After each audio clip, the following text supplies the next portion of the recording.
Hey everyone, and welcome to this explainer. Today, we're jumping right into Roblox's Spin a Kitty.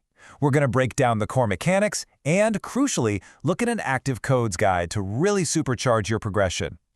So, let's just get straight to the point. The ultimate directive of this whole game is literally collect all of the kitties. Now, if you're looking to actually optimize your gameplay, understand how the nuts and bolts of the systems interact, and, bypass that totally tedious grind, you are in the exact right place. This quote, it isn't just a cute catchphrase, it's kind of the energetic engine driving every single thing you do.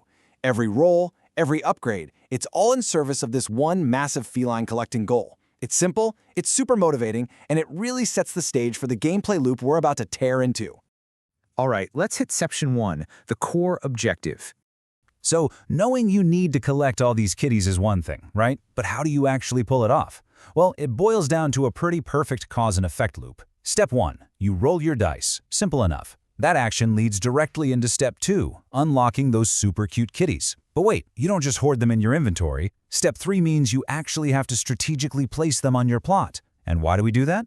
Because of step 4, the best part, earning money. It's this incredibly continuous, satisfying cycle. You roll, unlock, place, and earn. And boom, that money funnels right back into the system to keep the whole shebang going. Moving on to section 2, upgrading your gameplay. Okay, so once you've got that basic loop going and the cash is flowing in, you really can't just sit back and relax. If you want to truly collect them all, you got to scale up your operations, take things to the next level. The game basically gives you two main ways to progress here. First off, you can unlock pets, which directly pumps up your luck stat. And honestly, better luck means way better results when you're rolling those dice. Second, and actually this is absolutely massive, is the rebirth mechanic. Rebirthing hands you these huge permanent boosts. Sure, it resets a bit of your progress, but it fundamentally multiplies your earning potential. It basically makes every single run after that significantly faster and just way more powerful. Which brings us to section 3, the active code shortcut. Now, getting those rebirth boosts naturally, that takes a ton of time. So the big question is, how do we speed this up? You basically have two paths here. You've got the slow way, or you spend your own precious time tracking down working codes across the internet yourself. It's a huge pain point, right? It literally takes time away from actually playing the game. Then you've got the fast way, just using an already found, active list of working codes. Doing this completely bypasses the tedious hunt and lets you focus on what actually matters, earning that money way faster. And taking that fast route, it sets off an incredibly powerful chain reaction. Check this out. When you plug in working codes, you get dice. Those dice allow you to roll for rarer dice. Rarer dice directly translate to better kitties. And having those top-tier kitties on your plot, that's what generates the massive mountains of cash you need to unlock those absolutely OP rebirth boosts we talked about. It is literally a direct, unbreakable pipeline from punching in a simple text code straight to game-breaking endgame power.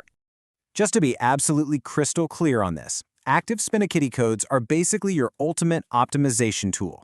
It's just a working list used specifically to skip that entire time-consuming hunt. Having access to a list like this means you instantly jump the line. You're immediately grabbing the resources required to lock down those massive, game-changing rebirth boosts.